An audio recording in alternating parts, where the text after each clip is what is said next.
selepas wisa dimulakan, pastinya sesuatu yang berlainan bakal terjadi. Ya, sudah semestinya kerana kita tahu kita boleh lihat Faizal Maliah menggunakan pengalaman yang ada pada beliau dan 5 clean sheet yang beliau lakukan memang adalah satu pencapaian terbaik untuk diri beliau dan juga pasukan JDT itu sendiri. Tetapi untuk pasukan Kedah, walaupun mereka membolosi 12 jaringan, tetapi tidak mustahil untuk pemain-pemain pertahanan kerana kita boleh lihat hanya baru 2 perlawanan Renan Alves diturunkan. Sudah semestinya dengan kehadiran beliau perlu ditagih oleh pemain-pemain lain untuk mengawal pemain-pemain pasukan JDT pada perlawanan malam ini.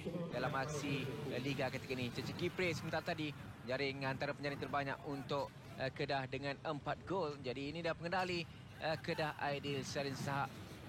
Benjamin Wara artinya mengharapkan sesuatu yang lebih baik dipamerkan oleh anak-anak buahnya untuk perlawanan pada malam ini. Mereka gagal mendapatkan kemenangan dalam 2 perlawanan terakhir, tewas kepada Terengganu dan terikat 1-1 menentang Kuala Lumpur City di minggu yang ke-11. Jadi malam ini menentang Kedah Darul Aman. Harapkan 3 mata penuh cuba dibawa balik ke Johor untuk aksi di minggu yang ke-12 ini. Jadi Rudi 4-1-3-2 formasi Kedah pada malam ini. Ya, memang betul apa yang kita boleh lihat. Ini adalah formasi 4-1-3-2 yang diturunkan oleh Aidil. Ada pertukaran yang dilakukan oleh Aidil dan perkara yang positifnya kita boleh lihat bagaimana Baru Bakhtiar diletakkan di sebelah kanan, dan untuk ini adalah untuk kesebelasan pasukan JDT. Kerana kita boleh lihat Benjamin Mora menggunakan formasi 4-1-4-1 dan kemasukan Safawi Rashid. Sudah semestinya kita tahu pemain ini punya pengalaman yang boleh mengucap-kacirkan pertahanan pasukan Kedah pada perlawanan malam ini. Dah boleh dimulakan aksi separuh masa yang pertama. Perlawanan Liga Super minggu ke-12 di antara kerana penjuru pertama berjaya di perlawanan ketiga.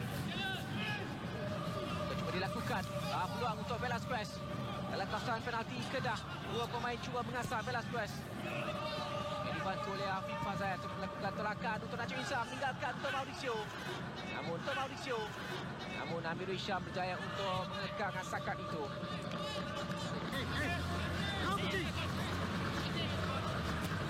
Dan ke dalam pelanggaran berlaku. Arisari kami sedikit kecederaan apabila pelanggaran dengan Safawi Rashid. Bahkan untuk Kipre, peluang untuk Kedah. Namun Fariza berjaya untuk mengeluarkan bola dari kekan bahaya. Lagi dalam kawalan pemain Kedah, Baru Bakhtiar melakukan antaran mencari Cece Kipre. Yang berjaya disekat di situ oleh pertahanan JDT. Peluang untuk JDT ketika ini Safawi Rashid. Namun berjaya dihalang oleh Syahrisari. Rudi. Dari sini kita lihat satu antara yang betul baik dilakukan oleh Najib Isa sebentar tadi. Larian yang betul baik dilakukan oleh Safawi, tetapi sayangnya first touch yang beliau lakukan tidaklah betul baik untuk melakukan second touch ataupun cuba melepasi berikan sepakan percuma kepada pasukan Kedah. Kepa Syarban tidak offside ketika ini. Peluang sekali lagi untuk Kepa Syarban. Namun berjaya dikeluarkan oleh Bet Davis. Kali lagi Kepa Syarban menggunakan kepantasannya untuk mengatasi pertahanan JDT ketika ini. Dari sini kita lihat satu larian yang betul baik dilakukan oleh Kepa. Tadi beliau sudah pun melihat di mana kedudukan Kipre, tetapi sayangnya Matthew Davis berjaya memintas bola itu tadi. Rabian Cahaya sebagai penjurunya rendah. Cahaya ini JDT mengasak. Paxson jadi ruang merupakan percubaan dari Paxson. Tidak tepat percubaan dari Paxson da Silva. Jaring terbanyak. Jadi kita lihat bagaimana percubaan yang dilakukan oleh Paxson. Tiada pemain yang cuba untuk mendapati beliau, tetapi sayangnya rembatannya dilakukan oleh Paxson. Dari Renan Alves menjadi tampan oleh Kevin Ong. Balik Gonzalo Cabrera. Najib Isa dan pendek kepada Leandro Velasquez. Safawi dia dijatuhkan dan sepakan percuma untuk JDT. Ini sudut yang cukup digemari oleh Safawi Rashid. Dari sini kita lihat bagaimana tercahan yang keras dilakukan oleh Arif Farhan ke atas Safawi sebentar tadi. Dan saya rasa pengadil memberikan satu keputusan yang tepat untuk membolehkan JDT mendapatkan sepakan percuma. Dan ini adalah sepakan percuma yang begitu berbahaya untuk pasukan Kedah, kerana kita tahu Safawi Rashid mempunyai kepakaran untuk melakukan jaringan menerusi bola mati. Dekat Safawi ataupun Bekson. Banyak dari Safawi rendah. Berjaya diselamatkan oleh Charisari. Cubaan tempat pertama yang berjaya dilakukan oleh JDT. Lepas lagi gerakan dari pemain Kedah tidak menjadi. Bekson ketika ini. Tolakan untuk Safawi. Masih dalam kedudukan onside. 1-2 bersama dengan Bekson. Matthew Davis sudah memulakan larian. Bekson kali ini memilih untuk melakukan cubaan dari luar kawasan penalti. Sedikit tinggi melewati palang gol. Ya, di sini kita lihat bagaimana percubaan yang dilakukan oleh Bekson tadi. Tiada pemain pasukan Kedah memberikan tekanan kepada beliau. Tetapi mungkin dengan jarak yang 25 meter, saya rasa Syahril pun dalam keadaan bersedia untuk melakukan tangkapan dan juga tepisan ketika Bekson. Beri ruang untuk melakukan tolakan. Leandro balik kepada Bekson. Kita lihat bagaimana kompaknya pemain-pemain Kedah bertahan ketika ini.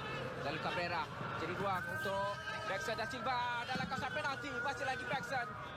Muna tidak berjaya untuk melepasi Renan Alves.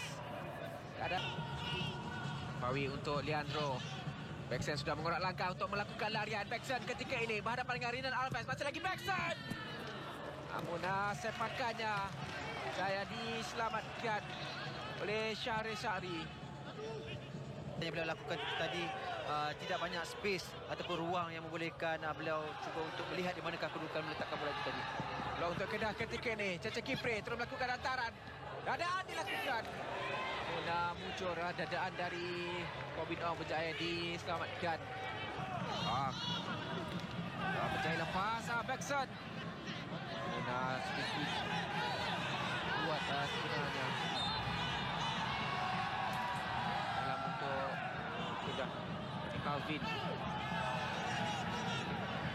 Untuk Arif. Balik kepada Bekson. Cari ruang percubaan dari Bekson. Kali lagi tersasar di sebelah kanan gawang gol Kedah. Sehingga bagaimana satu rembatan yang betul baik dilakukan kerana kita tahu Bekson mempunyai kekuatan kaki kiri dan juga kaki kanan. Dan hasilnya beliau cuba untuk melakukan rembatan di luar kotak penalti kerana kita tahu Karena Sumareh. Ini Bekson. Jadi ruang untuk melepaskan sepakan. Cubaan dari Bekson. Sekali lagi sedikit tinggi melewati palang gol. Sudah beberapa kali percubaan Bekson hanya mampu melakukannya dari luar kawasan penalti. Agak untuk melakukan percubaan tepat, Rudi. Ya, di sini kita lihat sekali lagi Bekson melakukan rebatan di luar kotak penalti kerana kita tahu kesukaran pemain ini untuk memasuki di dalam kotak penalti dan hasilnya kita boleh lihat bagaimana tendangan yang betul baik, teknik yang betul baik tetapi terlepas peluang ke kiri JDT. Bekson nanti peluang tolakan untuk Arif Aiman. Masih lagi Arif untuk Bekson. Terus dikeluarkan oleh Anu Mandan. Selamat. Arif untuk Sumareh. Tidak offside. Peluang untuk Sumareh. Sentuhan dan sepakan penalti untuk Jonar Kazim. Di minit-minit akhir separuh masa yang kedua.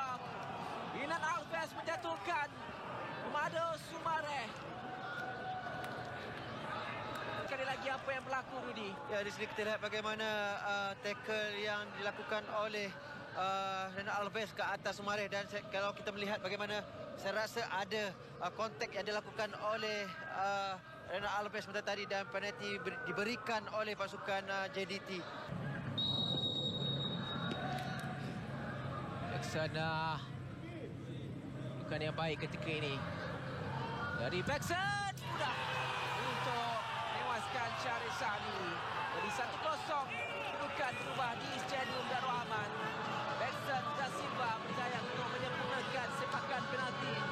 Kita lihat Syahril menuju ke sudut ke arah yang berbeza.